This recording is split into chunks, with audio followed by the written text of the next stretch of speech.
a quick overview of the odds to win the Champions League. These are, of course, at Bet365. Man City, no surprise here. They're the champions, plus 250. Then it goes to PSG, plus 500. Liverpool, just behind them, plus 550. Bayern, plus 650. Real Madrid, 9-1. Tottenham, 14-1. It's a little short. Chelsea, 16-1. Barcelona, 20-1. Atleti, 28-1. Juve, 40-1. Inter, 50-1. Dortmund, 50-1. AC Milan, 66-1. Ajax, 100-1. So are Leipzig. Porto, Napoli, Salzburg, they're all 150-1. Bayer Leverkusen, 200-1. Sevilla, 250-1. So are Celtic, Frankfurt, Rangers, Benfica, Marseille, BJ's boys, they're 400-1. Sporting, Bruges, 500-1. Then Copenhagen, Shakhtar, Dinamo Zagreb, Victoria Pleasant out of the Czech Republic, and then Maccabi Haifa out of Israel. They're all true long shots in the quadruple digits. So BJ, we just ran through the odds. I think we do have some agreement on one team all three of us like for a bet. But what is your favorite outright? Yeah, I like Barcelona at 20-1. I think that's a little high, and I think you're getting this price at 20-1 because they're in a group of death with Inter and Bayern Munich. I mean, since Xavi took over on November 6th of 2021, Barcelona has about a 1 expected goal differential per 90 minutes. That is only teams that have done better than that since that date are City, Liverpool, Bayern, Inter, and PSG. And you have to factor in also that La Liga is clear and away the second most difficult league in Europe. So very impressive stuff from Xavi. Then you look at what they got in the transfer window. They bring in Robert Lewandowski, who, obviously he's getting older, but last season he was a 1.08 XG per 90 minute striker. Now you have maybe those numbers will go down a little bit in La Liga versus the Open Bundesliga, but now they have a reliable striking option, which they didn't have last year. And, the pieces they also brought in, put aside whatever's going on with their financials right now, but they bring in Rafinha, they bring in Frank Kessie from AC Milan. They just brought in Jules Koundé to shore up their defense. So this is a really, really good team. And listen, we all know the history with Bayern in this group. And if they get out of this group, there's no way they're going to be sitting at 20-1, no matter who they draw in the round of 16. You look at how much they've changed under Xavi versus where they were under Koeman. They now lead La Liga in passes per defensive action, high turnovers and pressure success rate. They turned into a really, really good pressing team. They also have 167 build-up attacks under Xavi. The only teams that have more than that among Europe's top 5 leagues are City and Real Madrid. And so I like Barcelona at 20-1. I think it's a really good price for a team that could make a big step forward, adding Lewandowski. So, and let's be honest, like if they were in Tottenham's position in that group and how easy that group is, I mean, Barcelona would be 10-1 to win the Champions League. So I think you're getting an inflated price, basically betting on them trying to get out of this group. And then, yeah, at 20-1, I think it's a fantastic price for, essentially a top 6 team in the world. Yeah, I like the price on Barcelona too. I like another team in La Liga. This is a bet I basically make every season. I'm here with you. I'm with you on this one too. 20-1. Yeah, you're always out though. This is how this goes. And then you change your tune as we get towards the knockout stages.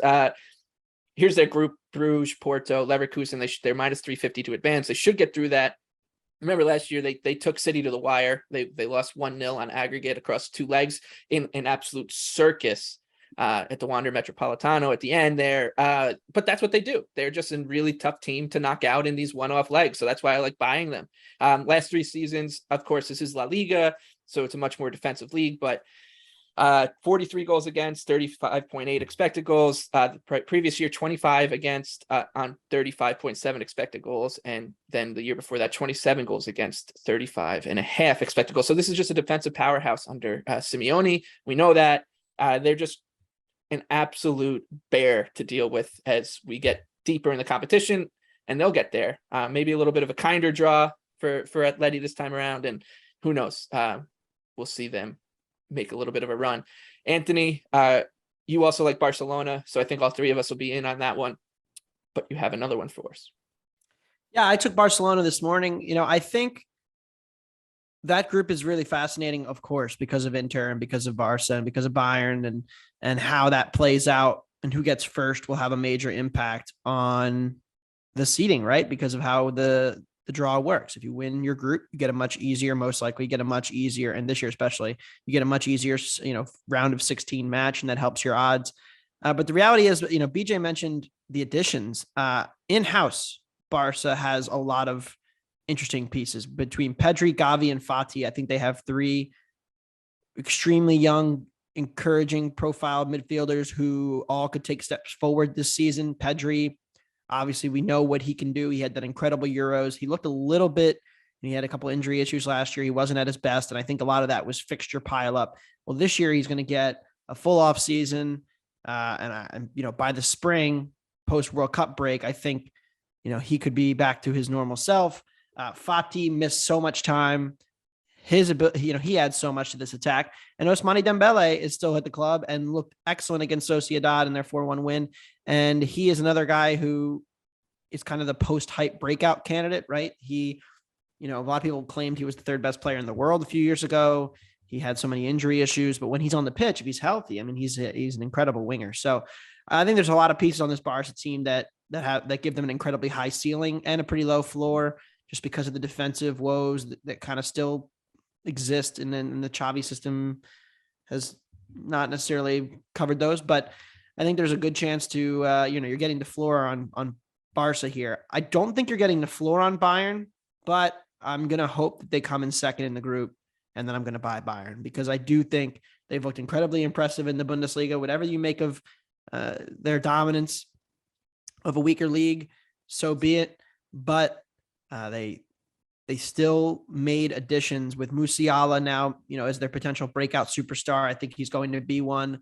Mane replacing Lewandowski production. They did upgrade the defense, even though it wasn't evident in the Gladbach match with the Upamecano mistake. But I do think Bayern still has an ability to get up to the tier above PSG, above Liverpool. I don't think they're there right now, but I do think that, come second in the group, we get maybe like a 10-1.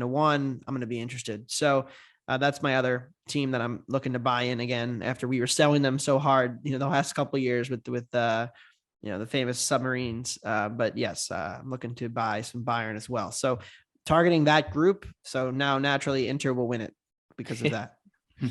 All right, let's look at some long shots we like. Last year, we talked about Villarreal. They got painfully close. And that's what you're looking at here. You're looking at a bet on a team to do that, because long shots don't win the Champions League, but they can come close. Last 5 seasons, we've seen Lyon, Leipzig, Ajax, Spurs, Villarreal, and Roma, all, big prices at varying degrees. Atalanta as well. Atalanta, right. Yeah, make 5 minutes from the semis. Deep runs, yeah. Well, those were just semifinalists. Atalanta didn't get through there. So these teams come close, but they just never win it. For me, I like Leipzig at 100-1. Their group is manageable. Real Madrid, Celtic, Shakhtar, they're minus 450 to just get through. They overperformed offensively last year, but the defense got a lot better after Jesse Marsch left. Under Domenico Tedesco, 16.6 expected goals and 15 goals allowed in their last 17 matches. Won 12, 4-4, win, draw, loss to end the season with a robust 28 goal differential and basically plus 20 expected goal differential in those last 20 matches in Bundesliga. So it's a team that at triple digits. I think you can make an argument between them and Leverkusen as the two value long shots at this section of the board. BJ, you're going somewhere else, but I'll probably sprinkle both Leipzig and Leverkusen. But Leipzig, I think, has the better chance to pay off at triple digit odds. Yeah, I'm going to go Napoli at 150-1. I understand they've lost quite a bit during this transfer window. They lost Koulibaly to Chelsea. They lose Fabian Ruiz to PSG. Mertens moves on to Galatasaray. And Insigne, is obviously over in MLS with Toronto FC. But this is a team that finished top 10 in expected goal differential per 90 minutes in Europe, only allowed 0.84 XG per 90 minutes. So even though they lose Koulibaly, they still keep the rest of their defense. And, they'll take a little bit of a step back, but they're still going to allow under 1 expected goal per 90 minutes in Serie A. They also have one of the best strikers in Europe. I mean, Osimhen has been awesome. For now. Well, yeah. We'll see before the transfer window closes, if somehow he moves for 100 million to another club, then just, cancel this bet. But, 0.6 And non-penalty expected goal, non-penalty XG scoring rate per 90 minutes. That's 95th percentile in Europe. You also look what they added in the midfield. They bring in Guisa from Fulham, who I'm very high on, really nice defensive midfielder to make up for what Ruiz brought to them. They also add Ndombele from Tottenham, who hopefully will have a resurgence for his career. And they are in a difficult group. I mean, Liverpool, Ajax, and Rangers is a pretty tough group. It's an underrated tough group. But if they can get through that, and you can get them into the round of 16 with this defense and a really, really good striker, I mean, they could potentially make some noise and if they get a favorable draw, it can happen. So, I mean, we saw it last year with Ajax. Ajax, it's not similar to this group, but they got into the round of 16 and they got a good draw and they just didn't capitalize on it. So, Napoli with this type of defense at 150 to 1, they've already looked amazing through 3 matches in Serie A. So, I do like Napoli at 150 to 1 as a potential long shot.